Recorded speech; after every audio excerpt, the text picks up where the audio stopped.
So Trump puts aid for Ukraine on pause. What's next? Does Donald Trump want to achieve the capitulation of Ukraine? And how do the people of America, which Trump is simply sending to the backwaters of history, feel about all this? This and other topics we will discuss right now. My name is Irina Uzlova, and today with us is Yuriy Rashkin, host of YouTube channel Rashkin Report and local elected official in Wisconsin. Yuriy, hello. Thank you for joining us. Glad to see you as usual. Thank you for the invite. And I would like to begin, Irina, by saying, first of all, and convey my deep sorrow, if not really outward shame, for the fact that my president, my government, my country is acting in this unacceptable way. And there's tens of millions of people in this country that feel just really, really terrible right now because of what's happening to Ukraine, and not for some kind of a selfish reason, but because it's just not the conscionable thing to do right now, what's happening, and it's not right. But the problem is that people on the other side, they don't see things in terms of right and wrong, and that's a big problem. Thank you for these words. Thank you for all your helping and supporting us, and for your position. I know your position all these 3 years of full-scale war, so I have no doubts in it. And it's not your guilty, and that American people who understand that Russia is aggressor and don't understand what steps Trump does now. But start to speak about it, please. A quick question to start with. Today we got to know that Donald Trump will present some plan, and a White House official told Fox News Digital that he will lay out his plans to end the war in Ukraine. He will also focus on the work of his administration to ensure the release of all hostages from Gaza. This plan Trump will introduce to the Congress of USA, but I think that does he really have a plan, or maybe is it Trump's plan or Putin's plan for today? I think that we're going to see, a speech that is important historically, because State of the Union speeches are always important. That's just how they are. And in this case, this is going to be groundbreaking in any number of ways. It's kind of like expecting a testing of a nuclear device, except it's probably not a test. It's a State of the Union speech. And remember last year, that was Biden's shining moment, because at that moment, he really gave that fiery speech that really told everyone that there is no reason for anybody to run against Joe Biden, because he got this nomination wrapped up, he got this presidency wrapped up, and here we are living in a second cadence, second term of President Biden. No, it's kind of funny how things tend to work out sometimes. And now we have a president who didn't just run against Biden because Democrats and Republicans, but because apparently he was running against Biden because Biden is for democracy and Trump is for Putin. And I think there was a certain problem because American voters did not quite understand the difference. They thought that those that voted for Trump, I think judging by Russia's and Putin's popularity, which are dismally small, that is not what Trump was running on as far as his base was concerned. They were expecting to get rid of gender norms that they felt to be oppressive, and they wanted to lower prices on groceries, and they wanted life to continue as it was, because Biden made it pretty darn good, his administration.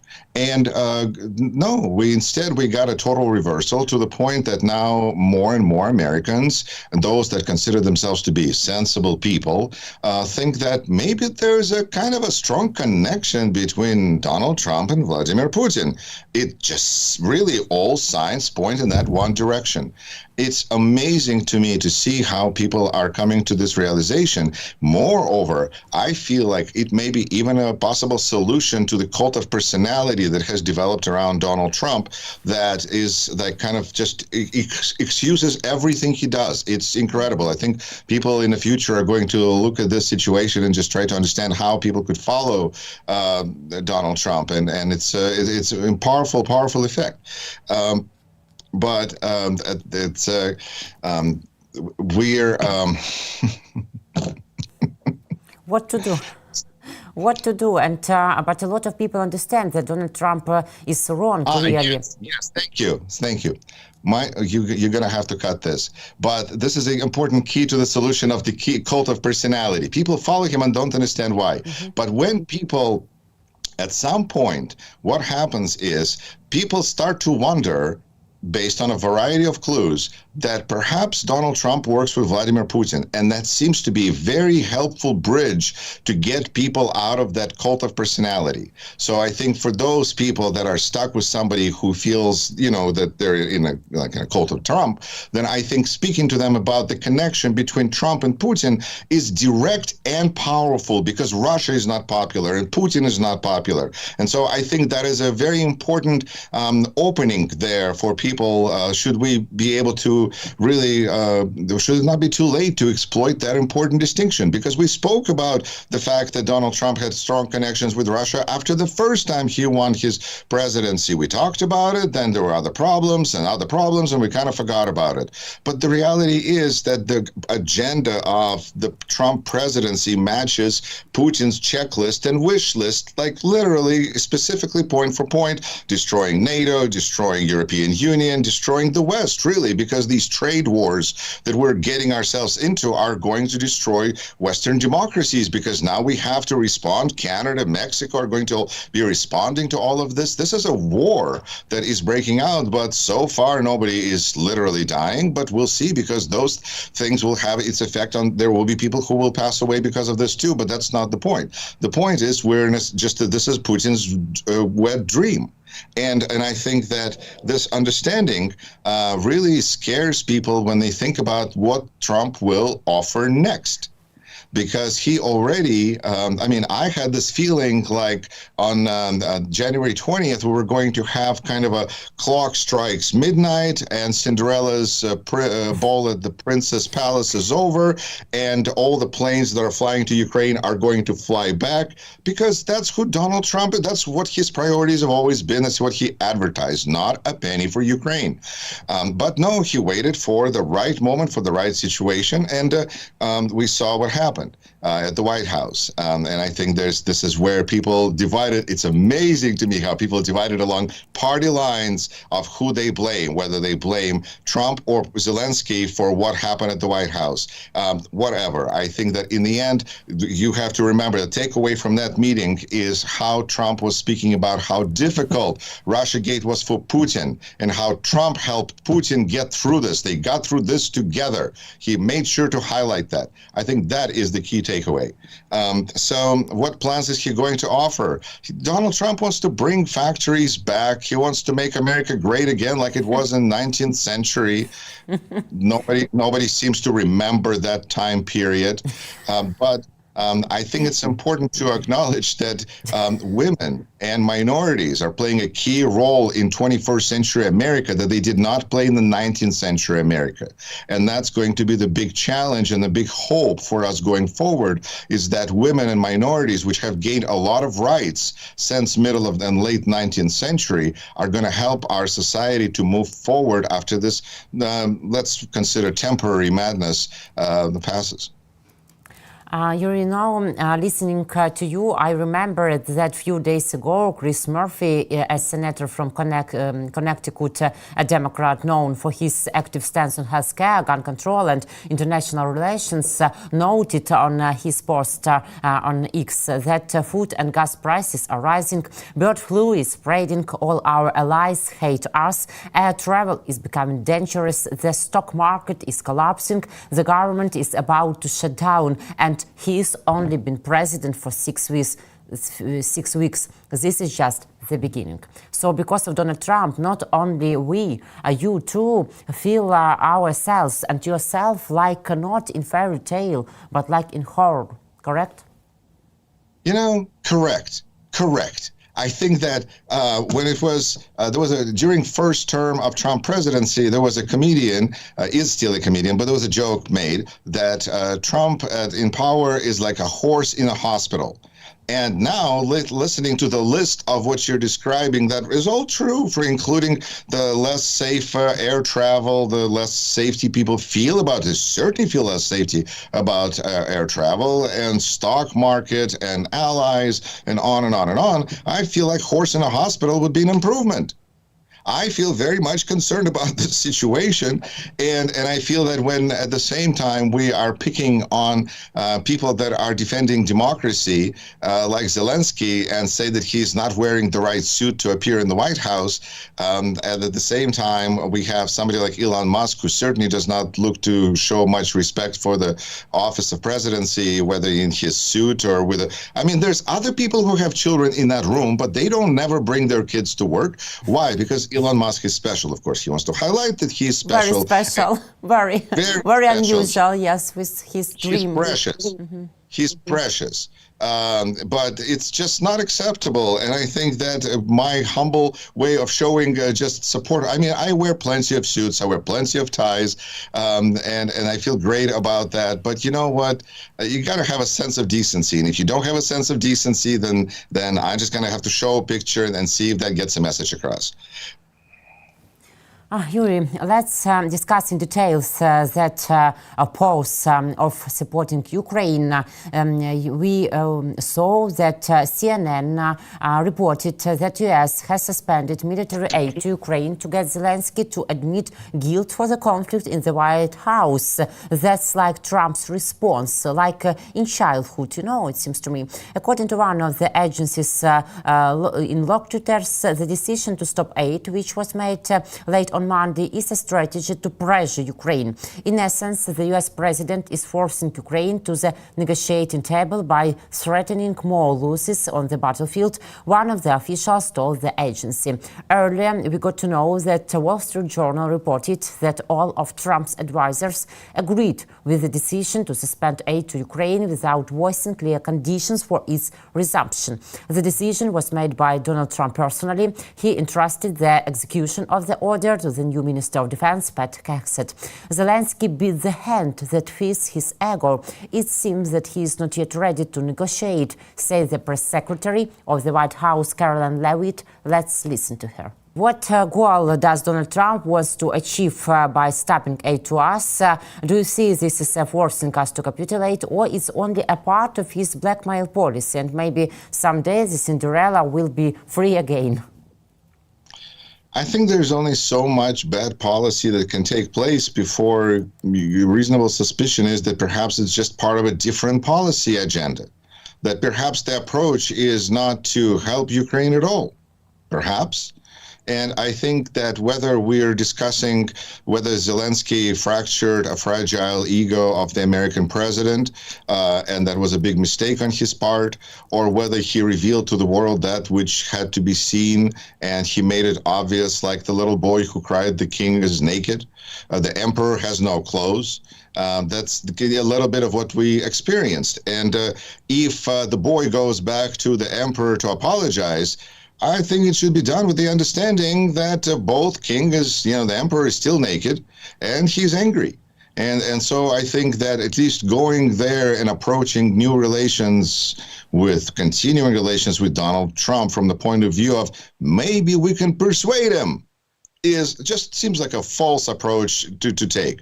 However, if this is done with the understanding that Ukraine is in a desperate situation and president of a country in a desperate situation has to do desperate things and in desperate times call for desperate measures. I don't know how many times I said we're desperate now, but it's what it is. So it will be understandable. If it will be understandable to a lot of people, it will break a lot of hearts. But if Zelenskyy has to apologize, to resume to beg Trump for help so that Ukraine gets help, I think a lot of people will understand it, will not fault him for it. The problem is that it reveals also, well, not reveals, it's another a time where we see how Donald Trump operates. It's very similar to KGB in a sense that it's not by producing things, but by destroying things. And he lords power by, he hasn't provided new ammunition. He's really just using the stuff that Joe Biden was trying to give, but hasn't left country yet, essentially, to now hold that hostage. Last time he did that with Ukraine, it led to his first impeachment, because that's what he did with those javelins, where he said, we'll give it to you, but you got to do us a favor to Zelenskyy and find us some dirt on Joe and Hunter Biden, and then, listen to Donald Trump because he lists off those names like a Rolodex, so whatever. So I think that if Zelenskyy takes the approach of that he has to do things for his country, then that's one approach. But at least with the understanding that this is goodbye. This is a process of divorce between the Trump administration and Zelenskyy, because Zelenskyy is a big problem for Trump. No, not really. I think Trump could change his opinion about Zelenskyy very easily, very quickly. But I think that Putin is the one who has a problem with Zelenskyy. And that's just not for Trump to fix. Trump here kind of says, like, this is not me. This is between you and Volodya over there. So if he doesn't like you, you should just take it up with him. You should have agreed with him long time ago. You're in a bad situation. You have no cards. It's embarrassing a little bit, a lot. As an American, as a public speaking instructor, to watch somebody do this kind of really bad public speaking job, and on the other hand, very revealing. But what are you going to do other than move forward? I think this is the key here. I think the key is to not worry about mending relations with Trump, because Trump will not like Zelenskyy as long as Putin doesn't like Zelenskyy. And it's key to just move on with Europe, move on with your own production as far as Ukraine. It's a time to look for allies around the world. I'm sure Ukraine has always been doing this, but it's just more time to put more emphasis on those relationships. South Korea, Canada, the United States is now going to be pissing off everybody. So that's going to just create another circle of friends, because if United States is going to be with Russia and North Korea and China, then perhaps South Korea and Canada and Taiwan can be with Ukraine and Europe. So I think that there's some really exciting things that are happening in front of us, and it's only going to highlight how irrelevant some of those agreements have become, because those big agreements have been signed by lots of countries and been maintained for decades, don't seem to reflect the reality on the ground. Because when you have Hungary that can put brakes on things, or Trump, or United States, who, he could probably invite Russia to join NATO. It's just like old alliances might not work, and we're in an amazing time that is also being accompanied by the list of catastrophes that you've listed earlier, including, from economy, and let's not forget that there is also a measles outbreak in Texas. The Kremlin praised Trump for stopping military aid to Ukraine. It's not new for us, this Kremlin position. They tried for 3 years to make such position from the U.S. and our allies. We know about it. U.S. President Donald Trump's decision to suspend military aid to Ukraine could be the best contribution to ending the war, said Russian Presidential Press Secretary Dmitry Peskov. The U.S. is already negotiating with Russia about the war in Ukraine, Vice President J.D. Vance said in an interview with Fox News. At the same time, he asserts that U.S. President Donald Trump doesn't perceive Russia's statements as truth in these negotiations. Vance also said that if the president of Ukraine, Volodymyr Zelenskyy, gets serious about the details, the U.S. will be ready to talk again. Let's listen together. First 25, 30 or so minutes, he tried to sort of bend over backwards to be gracious and kind to Zelenskyy, even when Zelenskyy was kind of needling him, even when Zelenskyy was saying things that I thought were untrue. The president just tried to be diplomatic, right? I think that I tried again to say, well, maybe we should have this conversation in private, and the president was like, nope, actually, I don't want to have it in private anymore. I want to have this actual conversation in public for the American people to see. And I don't know about numerous calls, but they certainly made at least one request to come back in and continue the conversation. The president was like, look, first of all, they were disrespectful. And second of all, what are we even going to talk about? They've shown a clear unwillingness to discuss the peaceful settlement that President Trump is trying to bring to the situation. I think a lot of Americans are sort of, it's useful to step back and ask ourselves, what is the actual plan here? So, okay, Yuriy, do you see any point in Zelenskyy returning to the US, not to the US, to this administration, Trump, J.D. Vance and others, or will the US already make a deal with Putin's? And has Trump taken Putin's position entirely in general in all points? Look, it depends on what Zelenskyy cares about. If he cares about guarantees of safety, no, there is no point in dealing with Trump anymore. If he is interested in more weapons, I'm not sure that there's a point in dealing with Trump, because it's impossible for me really to imagine him even restarting what he has frozen so far. Yes, it is frozen. It is not canceled. It is, it has a very temporary meaning to it, but it's just part of his approach. Putin wouldn't like if I did this, so I'm not going to do this, X, Y, Z, whatever. So if the goal is to just be friends with Trump without those two things, then there could be reason for that, because the reality is we are watching the world where alliances are shifting rather fast and hard. And the United States, for all the maladies that Donald Trump has already dumped onto our country and his people are continuing to dump all over us, is still going to be a formidable military threat. And I am just looking at this, and I hope that there will not be American military planes and, who knows what else, that we will not be sending weapons to Russia, and we will not be helping to make Ukraine into the next Syria to help Russia, all of that kind of stuff that is just horrific. That in that sense, maybe it makes sense to still be nice to Trump a little bit. And I think that that's just understanding of where we are. Because if Fox News is showing this interview with Vice President J.D. Vance, who is sitting there and providing very nice excuses, it's kind of like the police officer showed up and said, we have this complaint from your wife. What would you like to tell us? Well, we were sitting there, and if he's very reasonable, he's good at presenting. No one has ever argued that J.D. Vance actually controls his delivery. So when he was acting as he was acting in Europe, for instance, that was on purpose. He is a very purposeful, very polished speaker who is trying to cover up, almost like an accusation of abuse, speaking to a police detective, trying to present his side of the story, doing the right things. He's sitting upright, he's smiling, he's showing open palms, he's doing the right things, projecting confidence. But what is he also doing? He's giving permission structure to people who are going, did I just see an American president touch a Ukrainian president and try to tell him that he has got no cards, like we're in a casino of some sort? Did I just see that?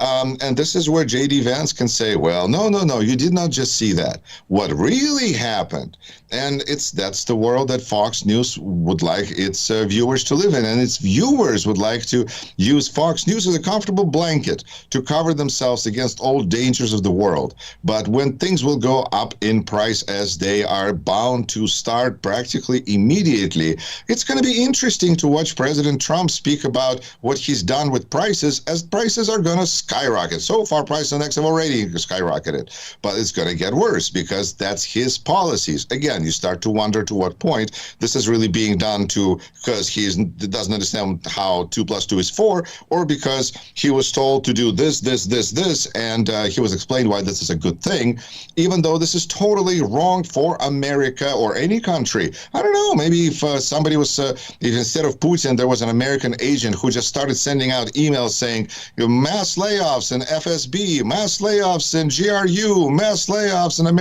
in Russian military. Oh, all the generals, you're fired. That would not help, at least the Russian military machine either.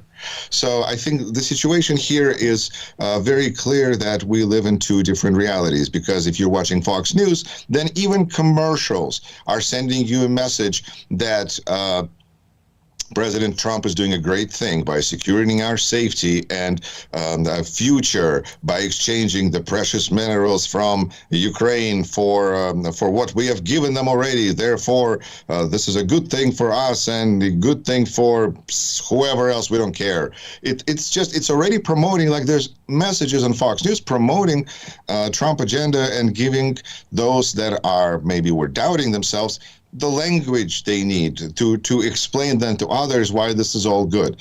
In Russia, this moment was discussed as the battle between TV and refrigerator. Mm-hmm. And because like, who is going to beat? Is this reality of refrigerator going to win? Because Russian people at some point are going to realize that Putin's policies are destructive to their country, or TV is going to win because TV, well, TV tells you, or if you don't follow TV, there will be consequences. You know, like the Yakov Smirnov used to say, in Russia, TV watches you. So this is what, you know, so where we are. And in the battle here so far in America, historically, refrigerator has won. I mean, look at us. But I think that this is going to be a big challenge for all of us. And it's really, for those that follow Vitaly Portnikov and listen to his conversations about identity, this is the crux of it. This is where we are as America, as a country, where we have to decide what is our American identity. Is it Trump, or is it not Trump? And is it everything that was before Trump, except for Trump, or is it Trump? And that's a big, big conversation that Americans are having right now. A majority in a new survey disapprove of President Trump's job performance ahead of his scheduled address to Congress. In the CNN poll released Sunday and conducted in the final 5 days of last month, 52% of respondents said that they do not support the way Donald Trump is handling his job as president. 48% say they do support the president's performance. Pollsters also found 39% of respondents said the country would go toward a right direction through the policies being proposed by Donald Trump, while 45% disagreed. So we see that Americans don't assess Trump's policy as a wonderful, great, and such policy which can make America great again. Well, I remember the famous words from Soviet singer Alla Pugacheva, "To li еще будет." This is just, there'll be more. I think this is just the beginning of the tremendous, amazing decline in popularity that, as far as consumer support, we'll see. Of course, this is already being experienced by Elon Musk and his Tesla, because that the stock keeps going down, down, down, because consumers are very unhappy. They're also specifically unhappy with Elon Musk because he's specifically promoting an agenda that is abhorrent to his customer base. So that there's additional problems there. And so his drop in popularity and Tesla sales are going down. But Elon Musk's solution could be that he just doesn't need small customer clients so much because he's an oligarch now. He can just have government buy his stuff. He can just provide Starlink for government and make money, and everybody's happy. Yeah, except for Verizon. But the important number that I found in a survey was that something like 45% of people think that countries is doing great or moving in the right direction or something like that. And to me, that signifies that Trump's base is fundamentally happy. They're still thrilled. They still feel like, ooh, Trump is showing them, because they're maybe they shop at Costco, they shop at those warehouse stores where you buy groceries far in advance. And so, you know, as things slow down in their fridge, as they need to buy new things, that the things go up in price, maybe there will be some kind of connection. But at the moment, surveys that were done up till now reflecting reality, whatever that is, a few days ago, it's only the beginning, because right now what's going on is that Donald Trump is knocking out the chair underneath the economy, so I would say. So as all of this collapse starts to come down on people, including possible delays in Social Security payments, America has never had that before, and now we could be looking at delays in people getting their retirement, their pensions. That could be delayed. We'll see. If this is a democracy, that means that voters have a voice. That means that Republicans will hear it, but they're already hear it. Right now, they just think that it's paid voices. Right now, they they say, well, all those angry people at town halls, they're really just, paid protesters. I like Democrats' response. Leader Jeffries said, we don't need to pay people. They're just angry at you. So that's what's going on in America. But in our another interviews on Russian-Ukrainian interests, you told me that big protest is not the best way to solve the problem and not best solution. But we see that in this case, in Donald Trump's behavior and his steps, sometimes maybe it will be one of the best way. Or what instruments can stop Trump from society, American clear society? I think American society is exercising all tools that it has and just trying to see what's going to work. We've counted on courts to help us stand against the destructive policies. The courts are struggling. It's just a lot of things. They're moving slowly through the system. It takes time. At the same time, protests are going to develop bigger and bigger as more and more groups are affected. Because first you have people protesting for immigrants. Then you have people protesting for, right now, people are protesting for Ukrainians. Now you're going to have people protesting for veterans, because we're probably going to have homeless veterans here pretty soon, because we have people that are being fired and laid off from federal jobs who are veterans. I think a third of people laid off, if not half, are veterans, which means we're going to have struggling veterans. Like, at what point is all of this going to get to our society to the point? So they're joining the protests as well, and those are just going to grow exponentially from people who lose money in stock market. I don't know. Everybody is going to line up as complaints. And they're going to complain, first of all, to Republican lawmakers and Democratic lawmakers. Democratic lawmakers are like, yes, of course, yes, we're full, thumbs up, do it, totally, of course, yes, yes. But at the same time, what is going to happen with Republican lawmakers? They need to have some other organ besides heart that could help them through this difficult situation, because they look at personal threats, which is not easy, and they look at personal and professional loss of job, which is not easy. So they probably should just quit, I guess, I don't know, or become Democrats or something, because being Republican right now just doesn't seem like a really friendly place to be anymore. I mean, like they used to be, at least against Russia. I don't know, they're just now for Donald Trump. So people are using tools that they have. Elections, here in Wisconsin, we're going to have elections coming up first Tuesday in April, and we're going to have Judge Crawford, who's going to be running, and Elon Musk, and she's running for Supreme Court. Elon Musk is spending millions of dollars right here in Wisconsin because he understands that's where you have to win every election to dominate the system, and the battle is local just as much as it is international. And so people are using every tool in our toolbox. We're using, I think speaking out is something that people are also rediscovering. People are seeing the value of the First Amendment, the importance of the First Amendment, that it's not just to protect crazy people from, being able to say crazy things, but this is just to allow people to speak out against our government, which is doing unconscionable things, such as stopping all aid to Ukraine. I think people are just absolutely incensed about this in the United States. And I think, and the fact that there's a growing number of Democrats because Democrats are trying to figure out how to respond, right? Do you stand quietly by, or do you argue? And even at the State of the Union, you have some Democrats who are just not going to be there, and some Democrats that are going to bring with them guests who are people who are fired from federal jobs for no reason whatsoever. So because there's mass layoffs now because Elon Musk is running our government. He's like our prime minister, I guess, who decided that he doesn't like government, like he works for some other government. I don't know. So this is the situation. People are incensed, and I think it is really, I'm just curious. I'm so curious about what is going to happen when enough people understand the connection between Donald Trump and Vladimir Putin, and what's going to happen then. I don't know what organ and tools Tommy Tuberville, Republican senator, uses regularly, but he told that ultimately the decisions for the future of Ukraine will be made by Putin, Trump, and the people on our side, like Tommy Tuberville told Newsmax. Let's listen together. Zelenskyy, for some reason, wants this war to keep going, and he has been I guess, brainwashed by the globalist socialist group in Europe, and even some over here, that, hey, just keep this thing going. We'll keep funneling money to you. But they couldn't be more wrong. President Trump is tired of people dying, our American taxpayer dollars going over there, and so he'll try to get this finished. But Zelensky's going to play hardball. But you know what? He's not even in the game. It's going to be Putin and President Trump and the people on our side that will end up making this decision for the future of Ukraine. But there are many voices that support Ukraine, both among Republicans and among Democrats. And we know that Democrats prepare to disrupt Trump's speech.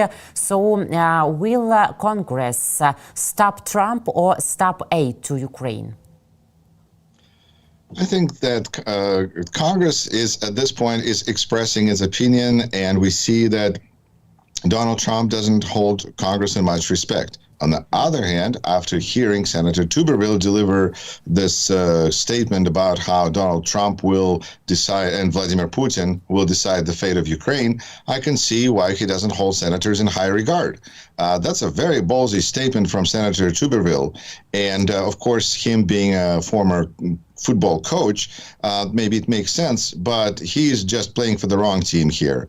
He has lost all sense of what's going on.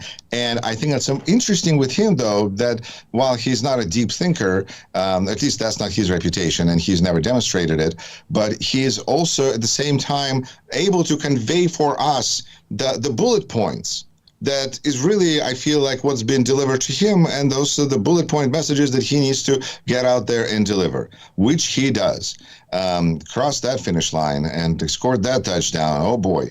And his base in Alabama probably thinks exactly like that. We should stop spending money somewhere else. We should start spending money in Alabama. Oh, wait, federal government's going to be cut. Alabama's not going to get any bunch of federal services. What veterans? I'm sorry. So you see that there's going to be this crash of reality again, TV versus refrigerator, because Senator Tuberville can say all sorts of things about global socialist funding and this, it's a business venture, this Ukraine thing. It's just Zelensky's trying to make money, and Europe is making money, and poor American taxpayer is just funding this cabal of profiteering. It's interesting because look at who's in power in Washington, D.C. now. And if this doesn't once again smell of projection, which is such a powerful psychological phenomenon, it's just amazing to help see people's motives. So I think that to say that Trump and Putin are going to decide the fate of Ukraine really brings us to the very key point of our conversation here, and that is does Ukraine have its own agency? Is Ukraine in charge of Ukraine? Is Ukraine just a kind of a subsidiary of the United States and Europe? And if United States specifically is not participating, that means that I guess there is no Ukraine. If that is the situation that we're dealing with, then Donald Trump can sell and buy Ukraine because he owns it, because without him there is no Ukraine. But if without Donald Trump there's still Ukraine, then he's like selling hot air. And that really makes this whole thing, on one hand, very pointless. On the other hand, extremely painful, because so many people are dying in the meantime. And at least I'm glad that it's, as far as these kinds of conversations go, it is my impression that Europe is awake and kind of scared and possibly freaked out, but is doing everything it can, and hopefully it is awakening, not like a Gulliver, old reference, somebody just, let's say a football player, under a bunch of other football players, coming to his senses going, ooh, this is going to be difficult to get under from under off. So I think that this is important, actually. This makes me think of a famous rugby player who ended up being a spokesman for colonoscopy ads, because when he was at the bottom of a pile-on, he would apparently take his finger and stick it in another player's behind, which would immediately clear up the pile-on. So maybe it's time for those kinds of actions. But I believe in Ukraine, and there's a lot of people around the world that believe in Ukraine, and I think that Ukraine была, есть и будет, и слава Украине. Героям нашим слава. Thank you very much, Yuriy, for this conversation and for your position. See you next week. See you next week. Thank you. Yuriy Rashkin, host of the YouTube channel Rashkin Report and local elected official in Wisconsin, was with us today. My name is Irina Uzlova. Please subscribe to our YouTube channels, War and Politics 24.